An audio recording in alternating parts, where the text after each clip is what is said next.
Thank you for joining this session today. My name is Mason West. I am the Director of Diversity, Equity, and Inclusion at a school in Rabun Gap, Georgia called Rabun Gap-Nacoochee School.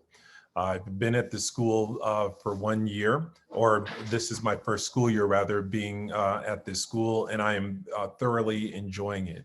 I've been in education for approximately 25 years, but I'll tell you a little more about myself in the context of the presentation. I just want to thank all of you for joining this session. I know that we are living in some rather strange times, but for you to take time out of your busy schedule to join this session, I greatly appreciate it.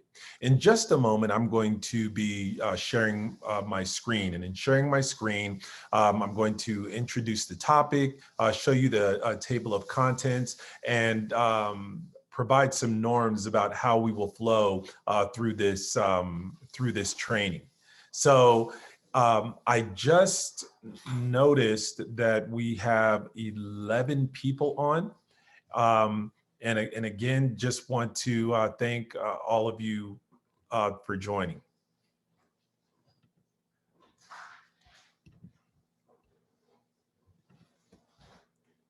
So hopefully you can see my screen. This session is focusing on creating an academic environment where you shape social justice champions. I'm talking specifically about students, but this also includes the educators on your campus. Now, this session is scheduled to last 2 hours. It may be a little shorter than that.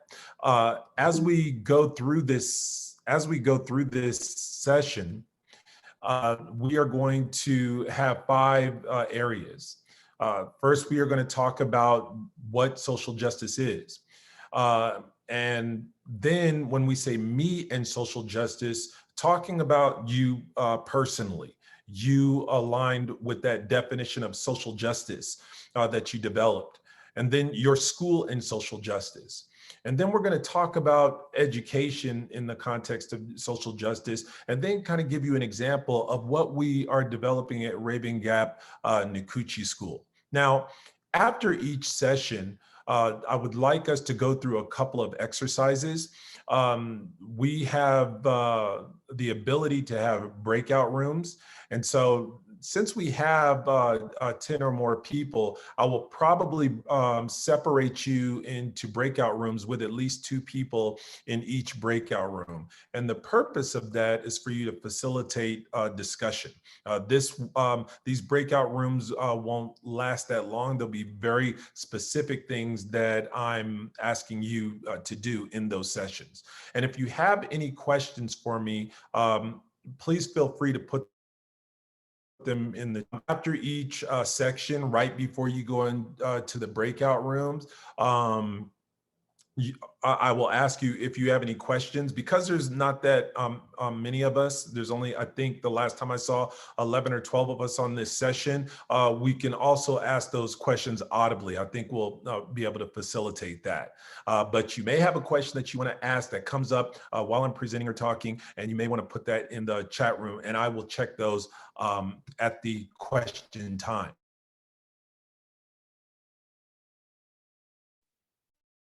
Is social justice? Now, this term social justice has many meanings to many people. I just need to, can everybody hear me? Give me a thumbs up. I got a connection unstable warning. You got me? Okay. So I may ask you that from time to time when Zoom tells me my connection is unstable. So social justice, what is it? I found myself in many situations with people who use the same term that I use, social justice. I've been in protests where we're saying social justice. I've been in meetings when we're saying social justice. Everybody is saying the same words, but oftentimes they mean something different. Oftentimes, their focus as far as social justice is concerned is different. Even though they're carrying signs saying we want social justice, even though they're sitting in meetings saying we want social justice taught in our schools, oftentimes the focus is different. So I think it's very important that as we enter this space of talking about social justice, what do we mean?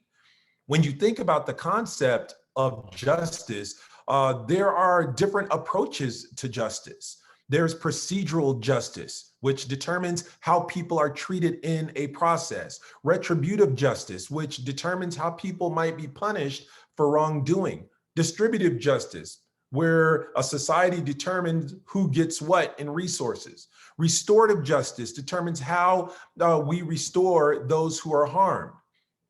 Oftentimes, different people come to the same conversation saying the word justice, but they're thinking different things. Someone is thinking retributive justice. I want punishment for those who have done wrong. Others are thinking restorative justice. I'm focusing on the person who was harmed and restoring them, not on the person who did the harm. Some people want procedural justice versus others who want distributive justice. And you can have people who are focusing on different concepts or different words who are in the same conversation. So let's deal with that. It took a long time, but members in my arena came up with a definition of social justice. Social justice exists when all members of society have equitable access to opportunities and treatment within a society's social, educational, economic, and civic systems. It exists when those harmed by the actions of individuals or systems are restored using the resources of those who harmed them. Now, when you look at this definition, you see distributive justice here. You see restorative justice here. You don't really see a concentration on retributive justice or procedural justice. Now, just in the context of the people with whom I work, this took a long time to come to this definition. But it's important that when we are in any type of setting, especially an educational setting, and we say that we want to teach our students how to be advocates or champions for social justice, do we all mean the same thing? So this is what I'm going to ask all of us to do. I am going to ask our host in just a moment to separate us into groups of three or two or three. There are 15 of us on here. And in your groups, this is all I want you to do. I want you to take 10 minutes. We'll give you 10 minutes. Well, let me be more generous. We'll give you 12 minutes. And what we would like for you to do is see if you can come up with a definition for social justice. Okay, so I'm give you 12 minutes to do that. Then we're going to bring you back to this space. Now, before we go there, does anybody have any questions for me?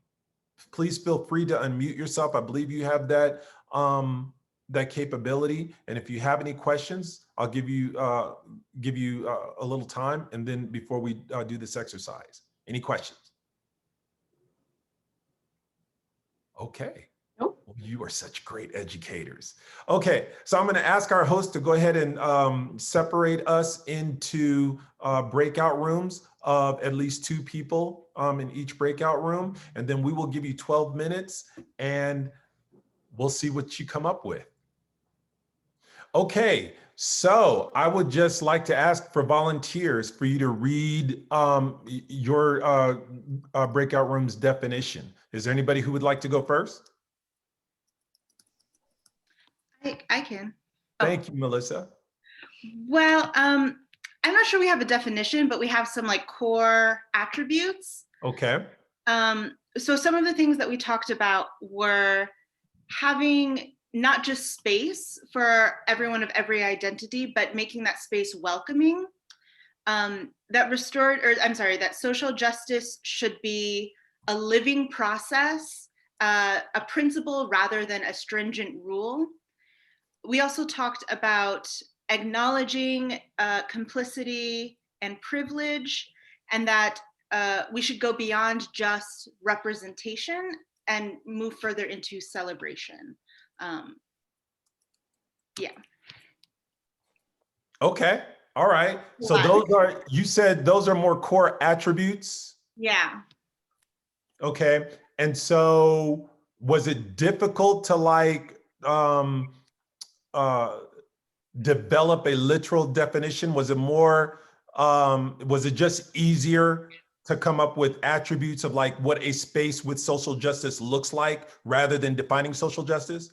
Yeah, I think so. And I think since one of the things we centered on was that social justice should be living, and sort of not taken on a case by case basis necessarily, but Mhm. something that's not a stringent, here are the rules, here are the punishments when you break those. We kind of ended up going more in a, well, what does this look like in Okay. a living way? Yeah. All right. What does it look like rather than what it is? Yeah. Okay. All right. Thank you. Thank you. All right. Who wants to go next?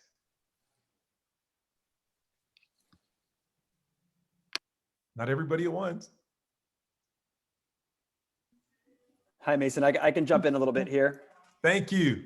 All right. So, I mean, yeah, and ours was more, yeah, it was more of a discussion on the idea. You know, as you very well know, 12 minutes to establish that definition is really quite challenging. And but at its core, we believe that it was, or at least I spoke to this toward the end as well. But that idea of equal access, and we think that really helps shape what social justice could be. In the perfect world, if we were able to give everyone equal access, then a lot of the other things that come along with the idea kind of fall by the wayside, I believe. And so, we thought that at its core, if we can strive, maybe to give folks, whether they're inside of our organization, outside of our organization, some form of equal access to what we offer, then we're really going to serve greater good in a positive way. Great. I do hear a little bit of a literal definition in there, but I also see more of the atmosphere, the climate of social justice that you guys came up with. All right. Excellent. Yes. Excellent. Yeah. Thank you, Casey. Did I say your name right? You're welcome. Yes, All right. did. All right. Thank you. Oh, no problem. Thank you. Who would like to go next? Oh, go ahead, Margaret. We didn't really come up with a definition, which I think might have been my fault for distracting people, but I think we were centering around the ideas of balance and considering multiple perspectives, right? Finding a balance between points of view and people's needs and desires, and considering the multiple perspectives that go into what is social justice and and we talked a little bit about the justice part in terms of like restorative, retributive, I don't know why I can't say that word. I can't either. I mentioned teaching a story by Ursula Le Guin called The One Who Walked Away from the Omelas, and how, I've taught it almost every year I've taught, and usually it kind of goes the same way. And then last year I was teaching at a particularly privileged school where their curriculum was great in terms of we had AWARE, All Working Racial Equity, we had SEED, we had all of these elements of social justice, but on economics, there was this kind of like taboo idea of acknowledging the sheer volume of privilege. And when I was teaching the story, almost all of the kids were like, I wouldn't walk away. What's that going to help? You can't change it. And it hadn't really occurred to me before that teaching of it, how like, what if it's just a lie? What if you can let that boy out? What if you can save that boy? And if people don't know the story, I can email a PDF if anyone emails me. But so it was just this idea of, yet again, I think sometimes finding stories and finding things to teach, I kept it to teaching, that help us strive for that balance and strive for considering the multiple perspectives, helps us to get to better understanding of what social justice is. Mm-hmm. I think it also changes over time. When I think about my education, my upbringing, we had this idea, that turned out to be terrible, of we're all human, we're all the same, that like colorblind idea of social justice from the 70s, 80s, and 90s. And that was kind of terrible. It was well intended, back to intent versus impact. So now we're at a moment where we have a more nuanced understanding of it, and we have things that are not allowing us to ignore them anymore. So I don't know. I'm babbling. I apologize. You're not babbling. That was quite insightful. Actually, you created a great segue to our next segment. But before we go there, did we have one more group, or was that everyone? Okay. All right. So let me share my screen with you again. So the reason why we go through this exercise is in most organizations that I've been a part of, been a consultant for, or developed programs for, where I've been an educator, usually I come in or am hired to create programs. And these programs usually are around equity or social justice or community outreach. But when we go into these situations, usually organizations have a feel of what they want, but it's very difficult for them to define what they want. So if I'm brought in to help create a social justice program, the first thing I ask is to define that or define equity, right? And people are given far more than 12 minutes, and it's still very, very difficult. And there's a reason why it is difficult, right? So Margaret talked about this process, that you go through when defining something. That one thing was defined one way when you were younger, and that definition evolves. So I want to talk about you and social justice, or talk about me, social justice. So this right here pretty much sums me up as an educator. I dream for them until they can dream for themselves, right? Now, how did I become that as an educator? How did you become who you are in your field as an educator, or whatever you might do? How did that shape you? I find that it is very hard for people to define certain things or enter into anything that's transformational if they really don't know who they are in the process they've gone through. Right? Because each and every one of us are shaped by the community that helped cultivate who we are, our personality, all that we've learned, what we do. And every community basically has 4 elements. There's a social element where social groups come together and interact to develop culture. There's an educational element where a community teaches its members how to survive, thrive in the community by socializing them, preparing them for the labor force, preparing them for entrepreneurship, and preparing them to be leaders. There's an economic element where the resources of a community are managed in a way to produce and distribute goods and service to solve the problem of scarcity.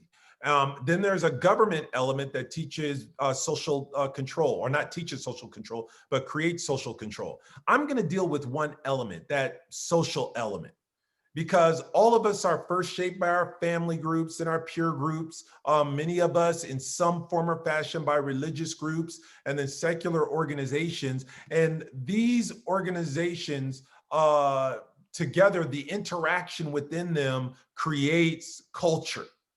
That culture creates a narrative, and that narrative gives people within that community an identity. When I first came to Rabun Gap-Nacoochee School, what I wanted to make sure in a professional development session is that before you walk into a classroom to help shape the identity of the students that sit before you, are you clear about your own? And that definition of social justice you created, does who you are align with that definition. So this is the exercise I send people through. And I know this is about developing a curriculum that shapes social justice champions, but there's a whole process that I go through with schools or organizations in order to make sure that this is a successful transformation. What I wanted educators to do is examine the labels by which they live. People have labels. They describe themselves according to a particular gender, nationality, race, or religion. And then there are many other labels that they have. And these labels have a definition. That definition also is driven by a narrative. Now, many of you have been educators and you know the whole parts of a story. There's the exposition, the introduction of the story and the characters and the settings and the rising action. We're all moving to some climax, and then there's a falling action, and then the resolution. Let's pretend like we are all living in the narrative of the American dream. That narrative American dream, well, it kind of drives the labels that we are given. Notice what I said, a label that you are given. How many of us choose our religion? How many of us decided what our race was? How many of us created our own gender roles? How many of us decided our own nationality? A lot of times these labels are placed on us. And then there's a definition that is placed on us, and there's a narrative that drives us. So I have people, no matter what ethnicity they are, nationality they are, no matter where they come from, I ask them to analyze the narrative that drives them. There's a question that I ask them. I ask them, this narrative of the American dream that drives you as you go to school like someone told you to, you get the good grades like someone told you to, you get the degree someone usually influenced you to get, and you go work the job and you live the American life. As you're living this American narrative, this American dream, who are the main characters? What do they look like? As you navigate this life, what types of people are allowed to be the protagonists and the antagonists? They're allowed to be dynamic. They are allowed to be rounded and multidimensional. What do they look like? I ask people this. What gender are they? What ethnicity are they? Where are they from? And then I ask them, who are the minor characters in this narrative that drives that label that you have? You see, the social groups that facilitate culture, that culture then creates a narrative. That narrative forms an identity. Identity informs action, and that influences, our community. I want to ask you a question. What has shaped you? This is our exercise. There's a reason why I do what I do. When I used to sit in classrooms and my favorite subject was history, I realized that when I was learning American history, I wasn't a part of the narrative as I was growing up. I didn't see people who looked like me. I didn't see people achieving or accomplishing who looked like me. As I grew up, there was a narrative presented about me in the media. And so when I began to dream about my future, it wasn't a positive dream. This shaped me as an educator. It shaped my approach to social justice. So the programs that I create as an educator are to give young men a view of themselves in the future. And I find they don't have a view, or they have a very specific view that is a part of the narrative. In the narrative of the American dream, they're not the main character. They're a minor character. They're not allowed to be multidimensional. They're not allowed to be dynamic. They're never the protagonist or the antagonist. They're always a static character. They're always a foil character, just existing to expose the strengths of the main character. So once I had a firm definition of social justice, once I had a firm idea of who I was, then that's where that I dream for them until they can dream for themselves. I had to dream about their potential. As I traveled the world and created programs for the State Department or within our country for the Justice Department, I realized that there was this huge narrative that gave Christianity privilege over Islam, gave white people privilege over others, right? Gave America privilege over other nations. And so for some people, I had to dream about what leadership was for them until they could dream about it for themselves. And as I created programs that took young people around the world, right, I had to dream that they could have influence, or they could have an impact until they could dream for themselves, that they could leave a legacy until they knew within themselves they could leave a legacy. Now I'm going to ask you to do an interesting exercise, right? Does who you are align with your social justice definition? There's a way you're going to answer this, right? This is what I would like you to do. And then we will kind of analyze it when you get back. I want you to think, let me go back here so you can see this graphic again. I want you to think of a label, a descriptor, right? And when we say a label or descriptor, I want you to imagine you're writing something down for a government form you're filling out, and they're asking you to describe yourself. You get to choose it. It can be race, it can be gender, it could be nationality, it could be religion, whatever you would like it to be, right? Or whatever that label is that you commonly use to describe yourself. I want you to share it with that person. Share that label. Then this is what I want you to do. I want you to define it. Now, what I mean by define it is pretend like you're opening up a dictionary. Let's say you're going to use the label woman, or you're going to use the label man. Pretend like you're opening the dictionary. Or if you're going to use race, black or white, pretend like you're opening up the dictionary. And what is the definition of that? But don't really open a dictionary. And what is the definition of that? And then the third thing that I want you to do is, what narrative drives that for you? Think of a story like the American Dream. Think of that label, that definition in a story, right? What narrative drives that? Now, before we go on, before we separate you into these groups for you to have this discussion, this is what I would like to do. I'd like to give you an opportunity to ask me any questions before we go into this exercise. Anybody have any questions?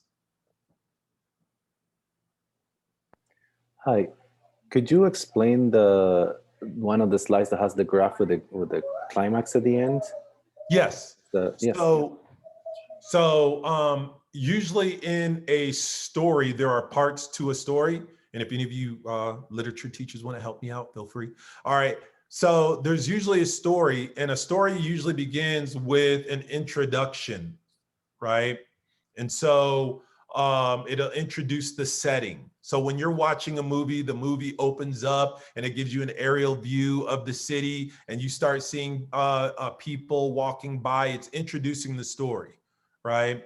Then the next part of a story is what we call, or the part of the narrative is what we call the rising action. That's when things start to happen that are taking you to like a pivotal moment in the story. Then after that pivotal moment happens, there's the falling action. That's where things start to get explained. And then there's the resolution of the story, the ending of the story. That's kind of the parts of a story, right? And so all of us are kind of following a story. I'll give you a quick example. I didn't want to give you an example because I don't want anybody to be influenced by my example. But for me, when I was growing up, right, the narrative that was driving me had pretty much white, heterosexual, Christian men as the main character. They were always the protagonists, right? They were always doing something. And me, a Black man, I was a minor character in the story. I was only allowed to act one way, be one way. Society only saw me in one way. That's the narrative that kind of drove who I was. And if I use the label Black man, there was a definition for that, but we'll come back to that later. And so that's what I want you to do. I want you to think, what label, right? Choose any one that you've used before and just define it to your partner. And then how does that label that you use to define yourself fit into this narrative of the American dream? So I'm only going to give you 9 minutes to do this because I want you to be quick about it. You know, as educators, if I give you, 20 minutes, then you will wax eloquent and get deep. And I want a gut reaction on this. Okay. Are there any other questions? You guys are so awesome. All right. So Robert, if we could separate everyone into their breakout rooms, and then you'll have 9 minutes and then we'll come back. So I wanted to ask if anybody would mind sharing what they came up with. Like, what label did you use? What definition do you have? And how does the narrative drive that label, or how you use it, or how you feel about it, or yourself? Would anybody like to volunteer? I can go. Okay. So I am Asian American, and I actually really have a lot of beef with this term Asian American, because of course, because of all of the stereotypes that go with it. I'm really actually bad at math and not interested in science. But I would rather identify as a Filipino American. So when you have the definition of Asian American, which is just sort of someone in the United States who has family origins in Asia, that really sort of glosses over the different specific ethnic differences. And so I was talking about how I felt like I had to identify more with Chinese American identity because that's just more represented. And I hope it's okay if I share this as well, but another person in my group, Abiel, mentioned how, I hope it's okay that I'm sharing this. The reverse actually was, the reverse actually happened for him as a Nicaraguan who later to the US found more unity in the term our identity Latino.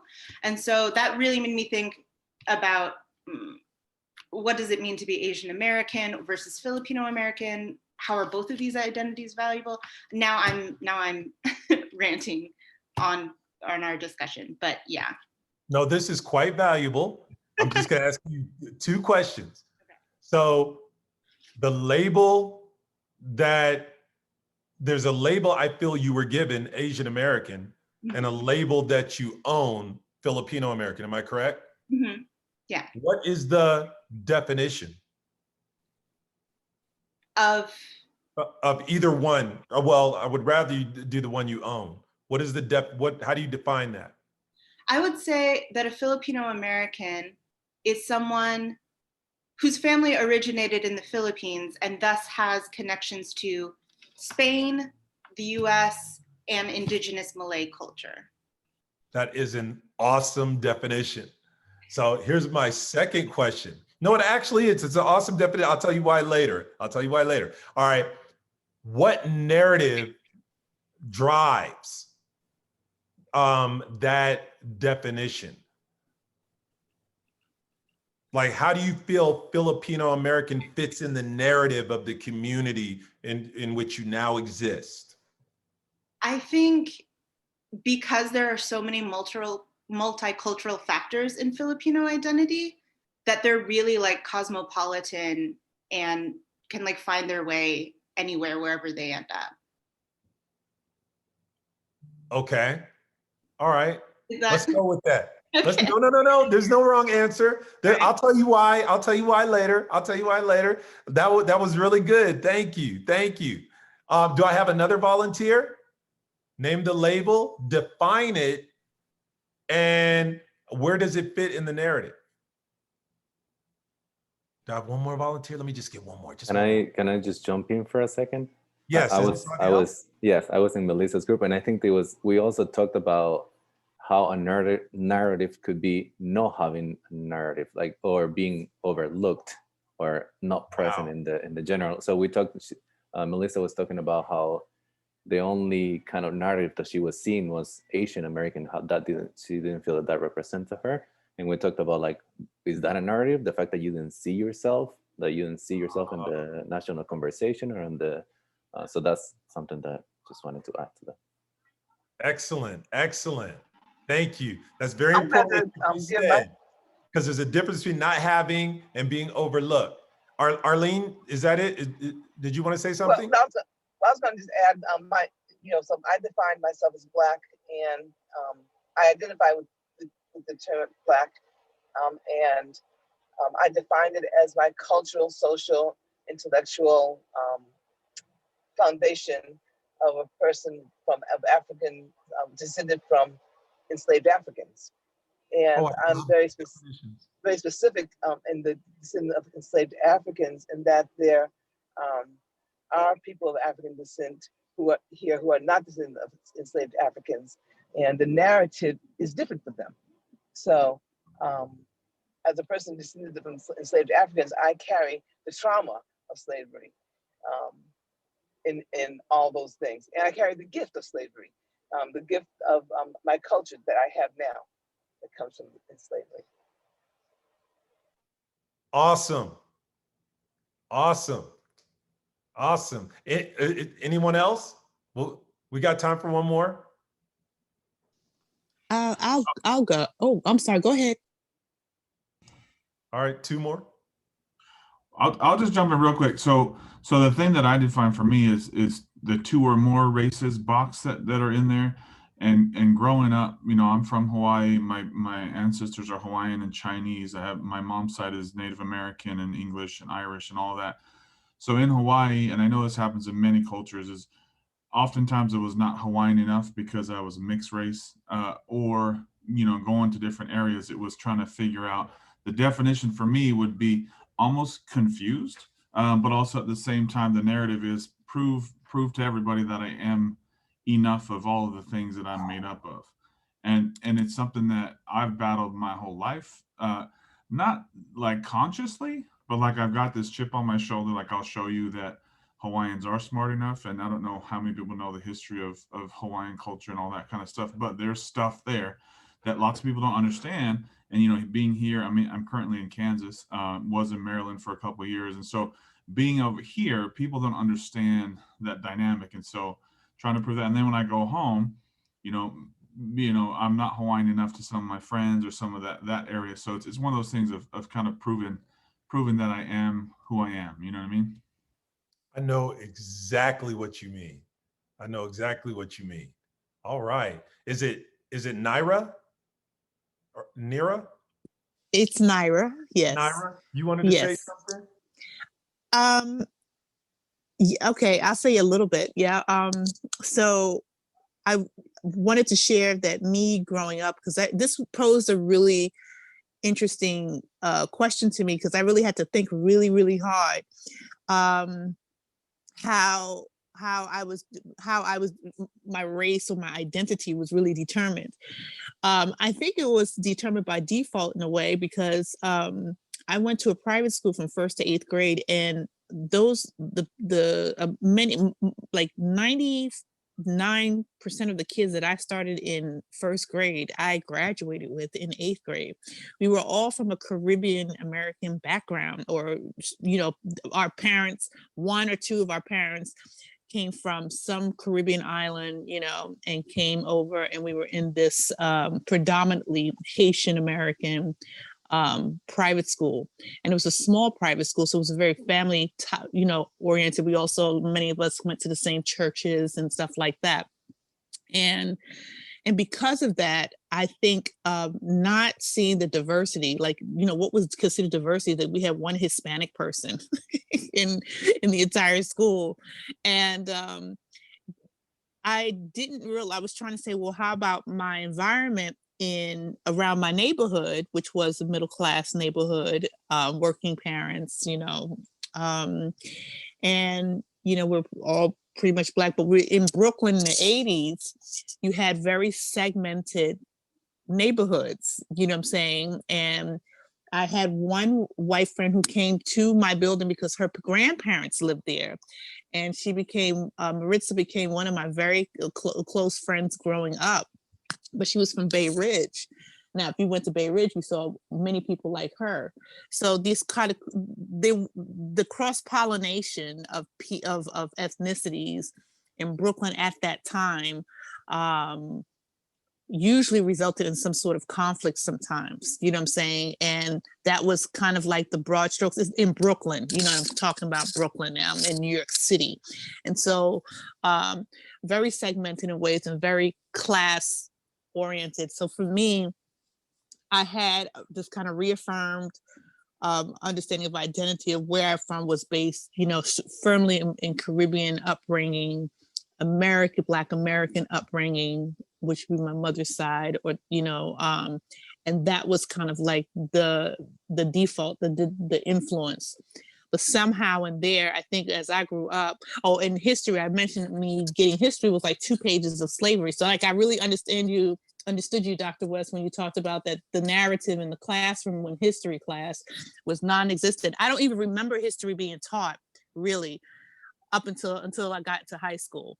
So that's that, and I didn't take to it then. Yeah. So I that's what I wanted to share. Wow. Thank you. And I just want to make sure, is it Hanal, Vincent? It's Hanalei. Hanalei? Yep. All right, I want to make sure I say people's name right. All right, Naira, Hanalei, thank you. Let me tell you, was that Melissa? Yeah, Melissa, Arlene, Abiel, thank you. Here's why this exercise is important before we can even get to curriculum. What I've realized in my travels is that oftentimes labels are put on us and we put labels on other people.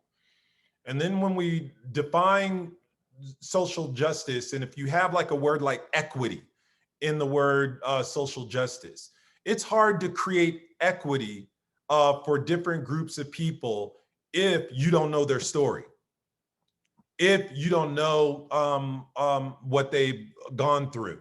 Because how are you going to create the equitable situation if you don't know how they've been marginalized or how they've been oppressed? And so sometimes the best way to do that is to engage in self-analysis first of your own label. Now, the reason why I kept saying, hey, your definitions are awesome, or when Melissa owned her own label and said, nah, I'm not accepting Asian American, it's gonna be Filipino American. This is exactly how I define it. This is where I see this in the narrative.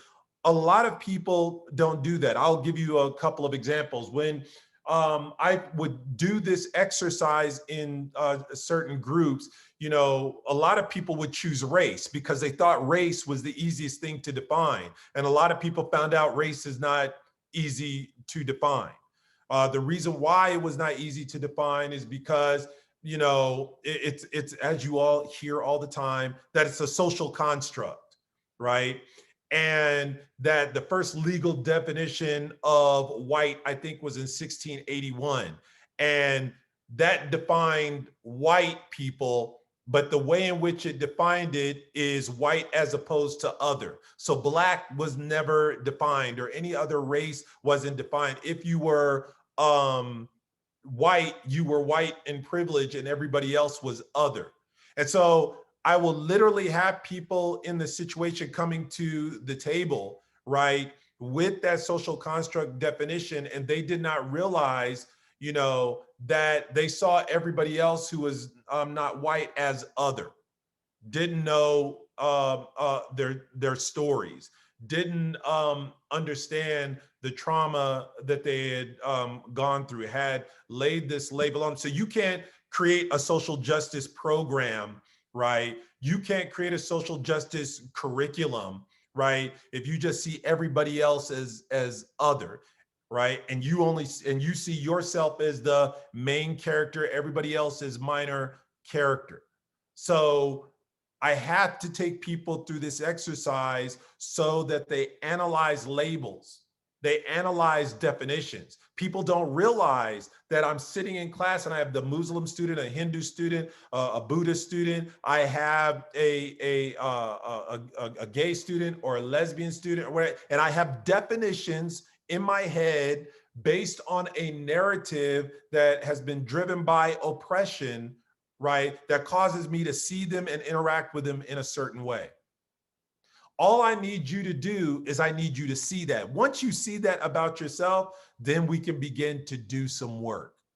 And then the next thing you've got to be able to do, and I promise you, we're going to get to the curriculum part. I'm gonna go fast, okay? But there's something else that has to be analyzed before you could talk about, we're going to create a curriculum of social justice. We're going to have a school that's diverse and it's equitable and it's inclusive. You got to ask yourself, my school and social justice, where is my school? So one of the first things I do when I come to an academic institution or any other organization where I'm doing consulting or anything like that is I do what is called strategic analysis. And strategic analysis is an analysis of the vision, the values, and the mission of the school. How does the school envision social justice? What is its vision for it? And then how does it define social justice through its values? And then what social footprint is that organization leaving in the world? The next thing we do is what we call operational analysis. And sorry, this is not switching. Let me go back. That's not what I want to do. In operational analysis is I'm looking at the curriculum, I'm looking at the climate, I'm looking at the culture of the school. Do we actually teach social justice? When I look at the humanities classes and what literature are you teaching? What history are you teaching? When I look at the math classes, how are you defining theorems and triangles and what in the way in which you define it, how does it reveal your view of history? Do we practice social justice in our engagement with each other and with our engagement with students? Do we value it? Is it seen in our norms? Is it seen in our symbols? I go through all of this, and I would have you do an exercise on it, but we're going to go a little further, and then we'll have a discussion. I look at the school or look at the institution, and then I create what is called, well, let me not say this, I did not create this, but I created a version of it, the School on a DEI Continuum. There's a really good book on this you should get. It's called the, oh man, I think it's the Equity Advantage. But there's a really good book on this. But where is your school on the DEI continuum? So let's look at the DEI continuum. And if you look to your left, there's a school that is status quo. In other words, we don't need to change, right? We are perfect how we are. Then there's a school that is in compliance mode on the continuum. They respond to mandates. In other words, you never would have heard your school say anything about Black Lives Matter until there was such a strong social mandate from the George Floyd murder. And then after that, former students from your school start posting what it was like to be Black at your school. And then you got to respond, not because you value DEI, but it's about to affect your enrollment and maybe some of your donations. So you respond to a social mandate. Then there are those that are on the DEI continuum as far as their business model. We need to increase profit. We need to increase the bottom line. So we need more diversity. We need more color here. We need people from more nations. We need to be more socioeconomically diverse. Then your school might be on what we call the collaborative mode of the DEI continuum. We really see DEI as the greater good. And we need to create a climate and a culture that reflects that. We need to have a vision. We need to have the values that reflect that because we see this as valuable. On the DEI continuum is transformative. You not only want the greater good, but what you want is you want to influence others to reach that greater good. Before I can get to the social justice, before I can get to the social justice curriculum, before I can go to the next level as far as diversity, equity, and inclusion, each of the people in my organization need to ask themselves, how do I see myself and how do I see others? What narrative drives me and affects how I influence my coworkers and my colleagues?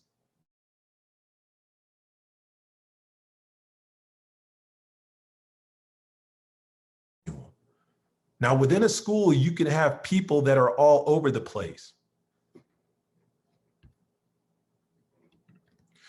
Within a school, you can have people who are all over the place, but usually the school as a whole is at one place on that continuum. So I'm going to pause for just a moment here, and I'm going to ask anybody who would like to contribute, right? Where do you feel your organization or your school is on that continuum, and why? I'll put it back up just to make sure. You can see it.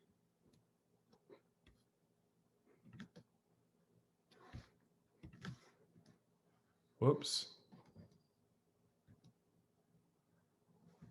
So where do you see your school? If anybody would like to contribute, if I get 2 or 3 people to answer, and why? I can go ahead. Okay, Christine? Yes. Uh-huh. I currently work in a rural, predominantly white community, and I honestly believe they are definitely at the status quo part of the continuum. I'm the only person of color in a staff member there. I'm Filipino American, and I've tried to talk to my administration about having more DEI initiatives in the school and throughout the district. And there's been a lot of pushback, and I think they're afraid of making waves and making families and students feel uncomfortable. But I feel like, especially in the more predominantly white communities, they need it more so than in communities of color, because if there's a lot of this ignorance and not a lot of education for both students and staff, it gives the impression that these issues of social justice should only be for communities of color, and therefore they, as a white community, don't need to worry about doing any of the work. So so yeah, that's where my school is at, and it's a lot of struggles, definitely. Wow, excellent. Thank you so much for sharing, Christine. We're going to talk about that in a little bit. Excellent. Do I have two other people who want to share? Where is your school on the continuum, and why?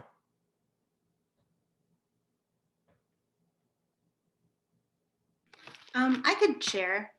Thank you, Melissa. I think my school right now is maybe at the compliance level. Just to give a specific example, so our sports teams are a slur for Native Americans, and we have been bringing this up. It's kind of complicated because I work for a public school that has been taken over by a charter, so we're kind of managed by two different groups. And so every time teachers would complain about this at the start of every year, it would be pushed off from one group to another. Oh, we can't do it unless the charter group says. And so for the first time this summer, there was a news article I saw. I didn't see it. I didn't see anything or hear anything from administrators or any other teachers. But there was a news article that said that they were thinking or would be open to changing the name of our sports team. But since that happened in August, we haven't heard anything about it again either. So they were very interested in the optics, but yeah. Interesting. Okay. All right. Thank you. Do I have one more? Going once? Going twice? All right. So the reason why I'm taking you through this process so far is that I've been in different types of educational situations. And I would go and I would start programs, and I did not go through the process that I'm describing to you. And I would always get surprised. I would go somewhere for an interview. They would say the right things, but there were some places where they just needed a black face. There are other places that their history revealed a problem, and they only needed that problem fixed. I remember this last time I come to the place where I am now as far as analysis and my approach, and I was interviewing for the current job that I have now. And the place where I'm working is in Northeast Georgia. It's the third reddest district, if that's a term, in Georgia. And I remember driving into the town for my interview, and the first thing I noticed was a Confederate store with a big Confederate flag. And I almost turned around and went back to Atlanta where I was, but I decided to come and do the interview. And pretty much told everybody, this is my mission. This is what, I'm going to do. And to my surprise, and I say to my surprise because you can accidentally allow yourself to fall into a narrative where you generalize and you stereotype. But to my surprise, they were all for it. And I say that to you because if you do the analysis, if everybody knows where you're coming from, you can find a space where you can do what you are meant to do. Just a lot of times we kind of skip steps. We go to a place and we're looking, for the job or the position to advance our individual career. Nothing wrong with that. But oftentimes you get into the position and you realize that there are barriers that were there that you did not realize because you were only looking at the position through one lens, my career, my income, how can I grow professionally? But there were questions you did not ask that would have revealed barriers. So that's why I go through this process. By coming in to an institution, I've got to do strategic analysis. I've got to do what I call synergy analysis. I've got to do change readiness analysis. I got to see where individuals are on your campus. I got to see where the school is, because I'm about to do some work at your school. I'm about to take it to the next level. I don't want any barriers, which takes me to the next section. I told you we would get to curriculum. All right. Now, to create the type of curriculum that we want to create that allows students to apply what they learn in the classroom to transforming their communities and achieving social justice, there's a way that we decided to, that I look at education. So traditionally, education where I've been has been content and skills focused. This right here is pretty much the core of education, that you have your science classes, you have your mathematics, your technology, your humanities courses. You go in, there are standards and expectations. The teacher, as Paulo Freire said, pours information into you, and then you have to give them back that information on demand. Through some type of formative or summative assessment, standards-based test, criterion-based test. And that shows that you are worthy to go on to college and enter the economic system. But I found that there's not a way that we can produce true innovators and social justice champions if we are just content and skills focused. So I started to generate ideas about a purpose-focused approach to education. That when I'm in science, I'm not there to just learn facts, but to understand systems. In math, I'm just not learning algorithms, I'm there to learn to measure systems. In technology, I'm just not learning how Microsoft Word works or this coding lecture, I'm learning how to operationalize systems. And through humanities, the literature and the history I study teaches me how to influence systems. And there are certain areas where I use these skills, primarily people. I'm being prepared to influence or impact the lives of people. And in economic terms, people want their demand for products and services or purpose or place in society met. And so all that I'm learning in school right now, or I'm teaching my students right now, they're learning to understand, measure, operationalize, and influence systems for the purpose of meeting the demand of people, impacting the lives of people. But that's not it. The students that I'm teaching, they are going to one day create or work for a business. And while you are working for a business, the chief objective, the chief goal is to maintain the viability of the business. And so again, you are learning to understand, measure, operationalize, and influence systems so that one day you can help keep a business for which you work viable. And last but not least, the students with whom I work, they are going to be creating and maintaining technology. And you have to make sure that the technology that is created is feasible, right? So again, I understand, measure, operationalize, influence systems so that I can impact technology. Now, we don't work with any of these things in a vacuum, right? I influence people or help meet the demand of people through businesses. And there's a nexus between what people demand and what a business supplies, and that's empathy. Can I empathize with a human being to understand what they really value and what they really want so that I can produce the right product and service for them that they will purchase so that my business stays viable? And so let's go a little deeper. Through all of your classes at your school, you're hoping that your students take this information and they can empathize with other human beings to help sustain and maximize resources in society.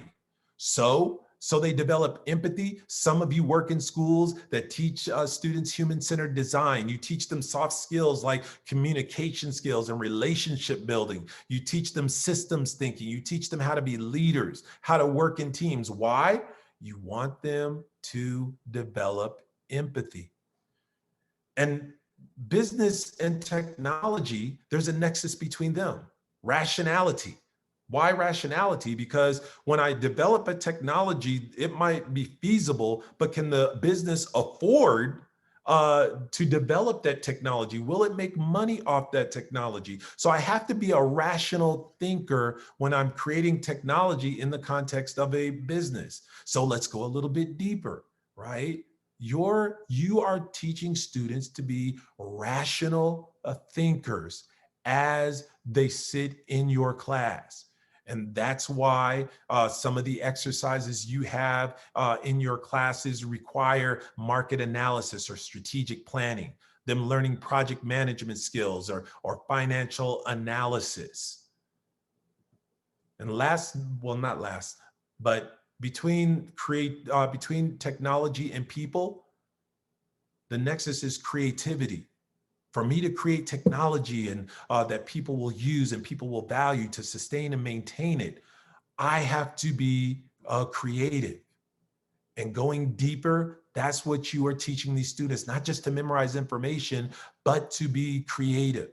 And that's why you have in your STEAM classes service design and design thinking. You teach them to work in Scrum teams and do design sprints. You're teaching them to be creative.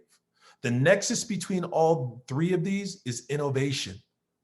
All of us are creating students who will be able to take our society to the next level. We're teaching them to be innovative in each of our classes.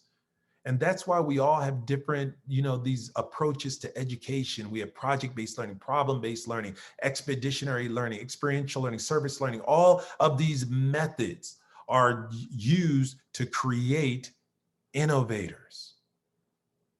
Now, here's the deeper thing.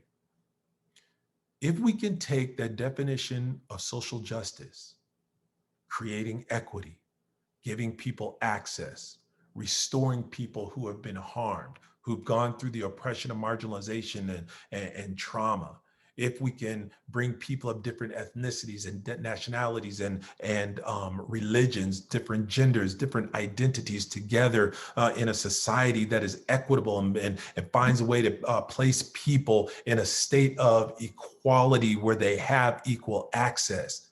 And you can do that by applying all of these things. You create a powerful system of education. That's the theoretical framework that drives what I do. So the question I ask people is, what drives teaching and learning at your school? Is it content and skills-based? What is your school preparing students to do? Do you just want to get 100% of your students into college? Does your school's approach align with the social justice definition that you have? This is what I have to ask people. Now, before I move on to what we are doing, does anyone have any questions for me? Or comments?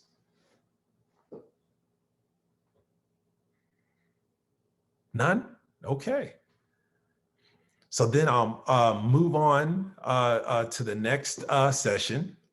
Am I okay? Am I talking too fast? I want to make sure I stay within my, I'm good. Okay. All right. All right. Don't leave me. I'm almost done. All right. So what are we doing? Now, this is just an example, right? Everybody is different, right? But I'm giving you an example of what we are building as far as a curriculum is concerned that empowers students to apply what they are learning in the classroom to real world problems and doing it in a context of achieving social justice. So the first thing that we did at Rabun Gap-Nacoochee School is, and many schools do this, but we decided to be very intentional about what a Rabun Gap-Nacoochee School graduate will look like. what they will be able to do, right? What drives them.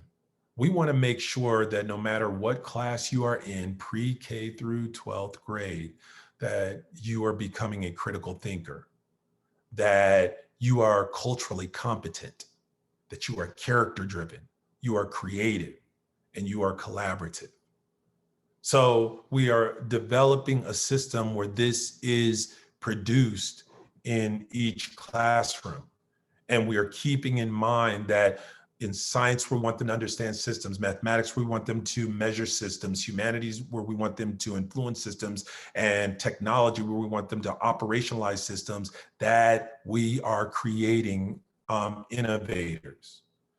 And then what we've done is we've looked at all of these approaches, right, to educating students, and come up, taken key elements of these approaches and developed a concept called community engaged learning. Now, community engaged learning, that term we did not coin, that has existed, but we felt that it spoke best to what we want to accomplish when we are creating or helping to shape the student that was just described. So we realized in order for us to have community engaged learning and we achieve social justice, that we always had to have three key elements of any educational situation. Number one, the school. Number two, the local, regional, and global community. Our students got to be in the community, not always in the classroom. And last but not least, we have to have partners, private, public, and nonprofit organization with whom we work. This has to be visible in all that we do. It's been difficult this year, but this is the point, the three aspects of community engaged learning. So we've been working with some organizations where we as educators develop the academic content and the skills. But remember, we can't just be content and skills focused. We work with a consulting company that can develop content for project management. We dealt with a company called Govern for Impact that teaches boards how to engage in governance, into strategic thinking. And we asked ourselves, what if we can combine this with what students learn in the classroom, right? There's an academic, a process for learning content and skills. And then governance. Can we get students to envision change? And then project management. Can we teach students how to take any situation from its current state by developing a project, managing that project, evaluating that project, and then transforming whatever it was to a future state? This called for a different type of competency. Most schools, they will have academic standards and that's it. But we realized that we had to have more than standards, that our students have to develop actual competencies, and that every competency, right, has to have three parts: the academic part of it, the project management part of it, and the governance part of it. Why? The academic part of it, so they get the knowledge, they get the skills, right? The governance part of it, so that they can see a problem in the community and envision change. And then the project management part of it is so that they have the skills, right, developed by Project Management Institute to implement change in a research-based scientific approach.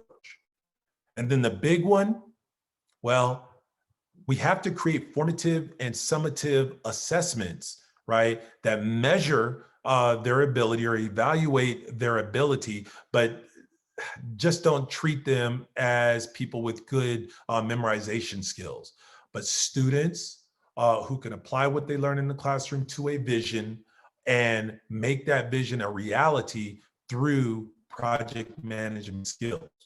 So here's an example of a program that we're doing. We partnered with a company called AT&T, or the Employee Resource Groups in AT&T, right? And the students have to develop a solution for a problem in their community. Well, right now they're focusing on Atlanta. They have to solve a problem of food security. They have to find a way to disrupt human trafficking, right? They have to create a body of knowledge for smart city ethics. And then they have to create something that will help first responders. Just to give you a little quick history, you know, it was discovered that the firefighters and police officers, a lot of them who lost their lives in the World Trade Center during the 9/11 attacks, could not get messages by cell phones and stuff to get out because the system was overloaded. So the United States government asked AT&T to build a priority broadband network for first responders. They built the priority broadband network, but there weren't a lot of mobile apps that first responders could use on that network. So through a partnership, we created a competition for high school students to create apps for first responders. They, 1 year, they created an app that would get first responders to a crisis quickly. The other year, they competed to create an app that would help save lives when there's an active shooter incident on a campus. These are students solving real world problems using actual technology by applying what they learn in the classroom to solving a problem, right? And it's done, let's go back real quick, it's done in a social justice concept because they have to apply what they learn in the classroom to issues of food security to understand why there is food insecurity in certain regions of the world or in certain locations, why there is less access to food for people or less affordability for food or why some people aren't getting healthy food. They have to understand those issues in order to come up with the idea for the technology. Same thing with human trafficking. They're focusing on the city of Atlanta. So they have to understand issues of sexism and abuse and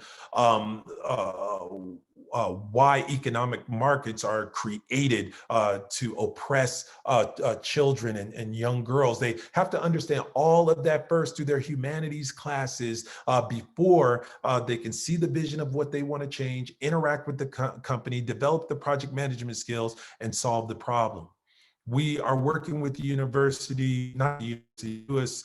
Embassy in Cairo to create a leadership program for emerging leaders that our State Department has identified in Cairo, right? So our students will be working with the students in Cairo to develop an emerging leadership program. So they're going to develop the emerging leadership program for emerging leaders. That's what high school students are going to do.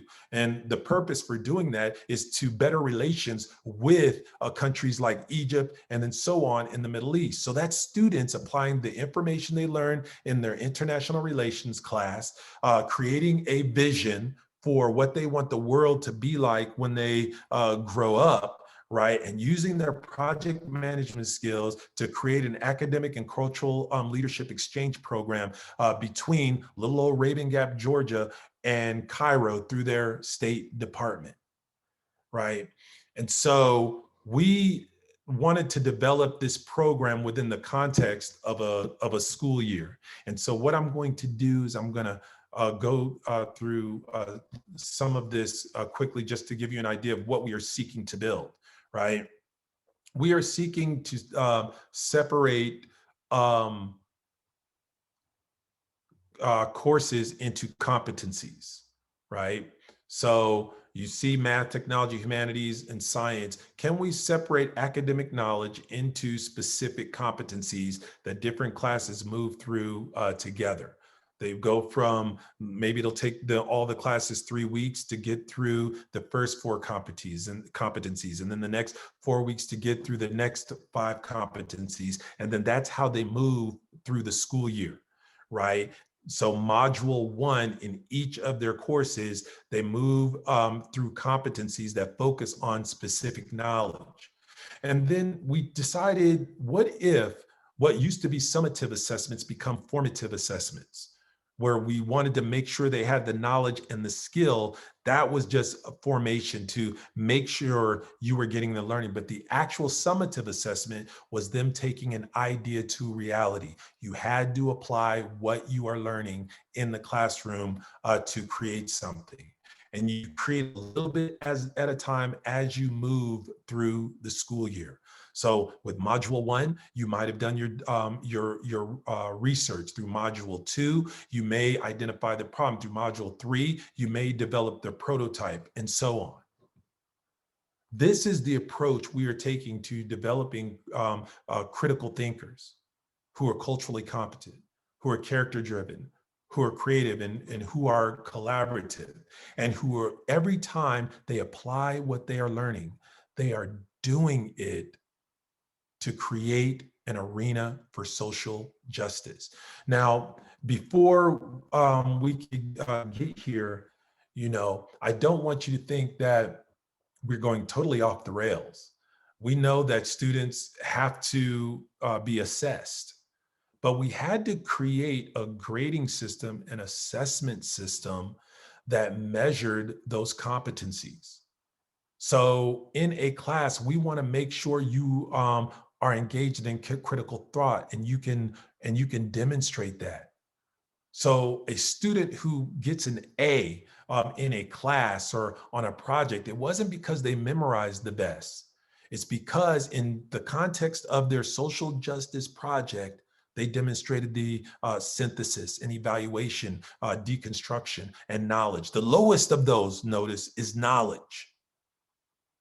The lowest of those is the ability to memorize. But can you take that knowledge? Can you deconstruct it? Can you analyze the various parts? And then can you put it back together again and see the whole and see what must be done to that whole so that you can create change?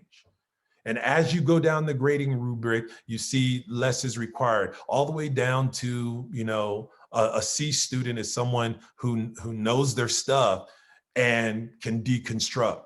But no longer is your ability to memorize everything, right, or go through an algorithm, that which defines you as an A. Knowledge, your memory, is the lowest rung. It's what you can do with that knowledge.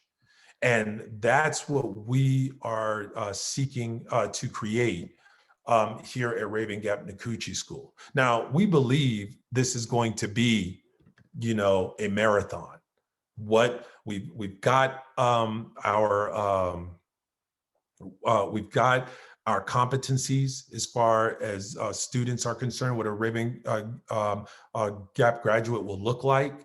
Now we know our core values of our teacher. If you're coming to this school, you're coming to this school as student-centered. You're coming to this school as committed. You're coming to this school as a lifelong learner. You can't come here and then develop that. You've got to be that when you are interviewing. And then when you come here, there's a journey you got to take on this social justice track. Do you know the narrative that drives you? Are you interested in the narrative that drives others? If we are on a continuum of transformation, can you be on that continuum? And then when you walk into your classroom, are you just going to pour knowledge in and require it back? Or are you going to create that student who is an innovator? And that's how we hope to create social justice champions. Okay, I'm done. Does anybody have any questions before we end our session?